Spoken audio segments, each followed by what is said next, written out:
Hey guys, and welcome to Disney Dreamlight Valley Update 2. This is their second major update, and it is a Christmas holiday theme, of course, along with some new characters that are being added, and hopefully lots and lots of bug fixes.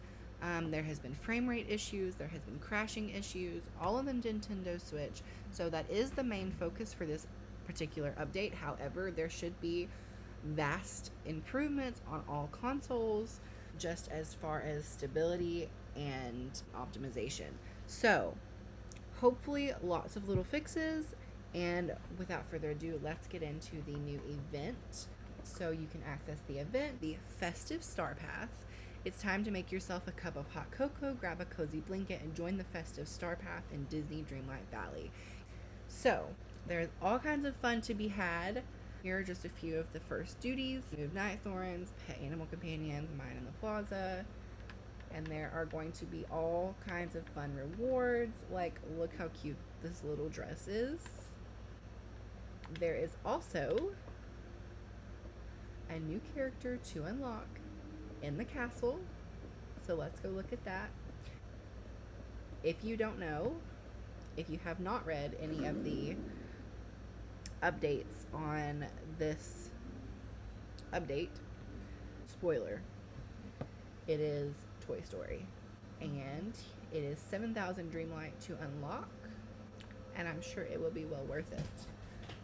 But that is not all the characters that are new to the valley. There is also a little alien wreaking havoc on the village, and you get to do some quests with Donald, I believe, to figure out who is causing all this havoc. And it is none other than Stitch himself, of course. So that will be super exciting. Along with that, there is also some other content updates, like Kristoff's stall now sells a few new items. That is including a very requested item, which is iron ingots. I don't know how to say it. You can also now feed your critters more than once a day, which should help with making them your companion a lot quicker versus having to wait once a day for 3 or 4 days. Wood spawns have also changed, and they are now biome specific rather than just randomly spawning all over the place. So you will now be able to find certain wood in certain biomes. Lastly, there is now my personal favorite, because I am a night owl and I love to play at night, but I don't like to play always in the nighttime view. I want to see the daytime valley and be able to see things differently. So now go over to settings and go down to controls. There is now a offset time of day toggle, so you can go over daytime an hour or nighttime a couple hours and make it brighter or darker depending on your liking. So if you have a bunch of pretty lights in your village and you're playing during the day and you're decorating and you want to see how your lights look, you can make it dark. And if you're playing at night and you need to see how something's going to look in the day and make sure that it doesn't just look good at night in the dark, you can do that too. So along with all of that, there are of course various bug fixes.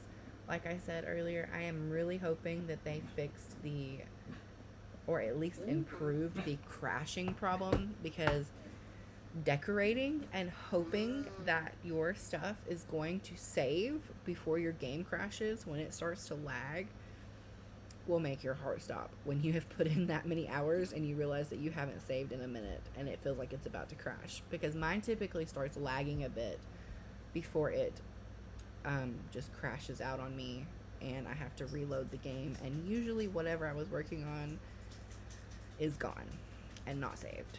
So fingers crossed that that is permanently fixed or highly improved, because it was happening a lot yesterday in particular. I don't know if that's just because they were getting ready to push out the update today.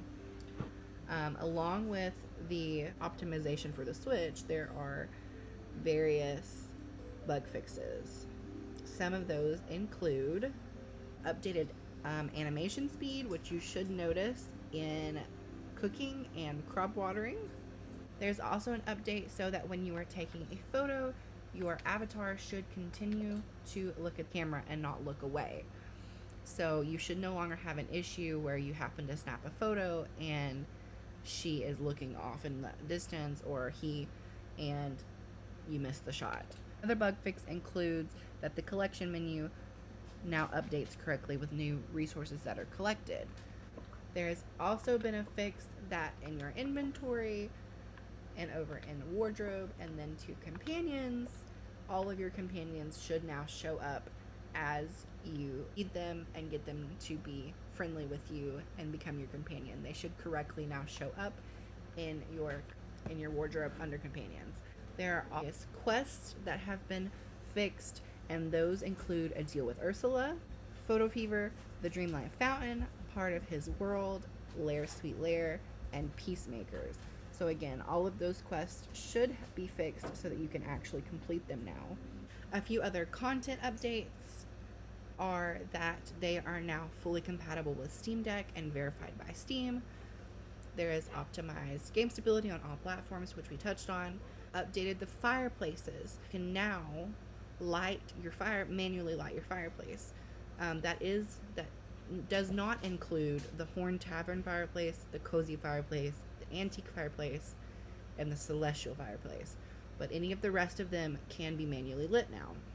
Christoph has expanded inventory, improved wood distribution, reduced game loading times across all platforms, reduced game installation size, improved loading of in-game assets, optimizations to reduce chances of frame drops with certain animations, improved performance and memory usage for larger gardens, removed dried plant VFX to improve game performance, optimized various VFX to improve game performance, fixed memory leaks, and improved item limits. Lots of good things, all crazy exciting. I am personally excited for the holiday event and less crashing and more decorating. So, happy, cozy holiday gaming, and Merry Christmas.